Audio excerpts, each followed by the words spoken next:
Benim foto makinamı size versem. Kıymetli hemşerilerim, bildiğiniz üzere Şubat ayında İstanbul'da Van Federasyonu seçiminde bazı tatsız olaylar yaşandı.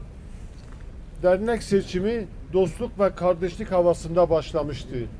Yüreği Van için çarpan tüm hemşerilerimizle birlikte, beraberlikte duyguları bir araya gelmiş iken Van HDP milletvekili Sezai Temelli o toplantıyı abancıdan saptırarak provokatif bazı sözlerle bulunduğum bir ortamda partimizi hedef alarak bazı konuşmalar yapınca ben de AK Parti milletvekili olarak cevap vermek zorunda kaldım.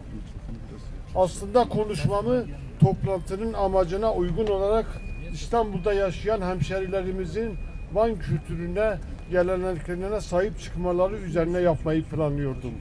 Ama partimize haksız ithamlar karşısında bir milletvekili olarak sessiz kalamazdım.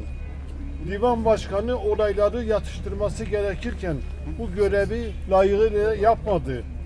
Ben de milletvekili seçilmeden önce de milletvekilliği görevim sırasında da her zaman bana iletilen her sorunla canla başla ilgilendim. Herkesin derdine koştum.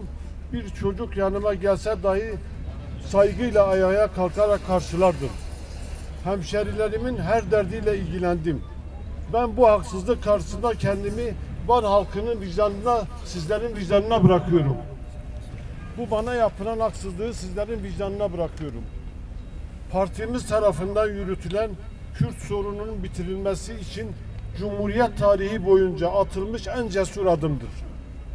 Bu neden Kürt sorunu yoktur, terör sorunu var diyoruz. Çünkü Kürt sorununun müzakere yöntemleriyle çözülmesine terör engel olmuştur. Kürt sorununun 3 temel sac ayağı vardır. Red, inkar ve asimilasyon politikaları partimizin 2000 yılı sonrası Sayın Dünya Lideri Recep Tayyip Erdoğan liderliğinde iktidar döneminde son bulmuştur. 2002'den sonra Türkiye'de artık bu inkar, asimilasyon ve red politikalarına son verilmiştir. Geriye kalan sorunlar ise örgütün statü arayışıdır. Yaklaşık 70 yıllık mecliste bir ailenin evladıyım. Binlerce kişinizin sizin reylerinizle seçilmiş bir milletvekiliyim. Van halkının barış ve huzuru benim tarihi sorumluluğumdadır. Bu nedenle orada beni protesto eden gençler hepsi benim evladımdır. Hiçbirisine kırgın değilim.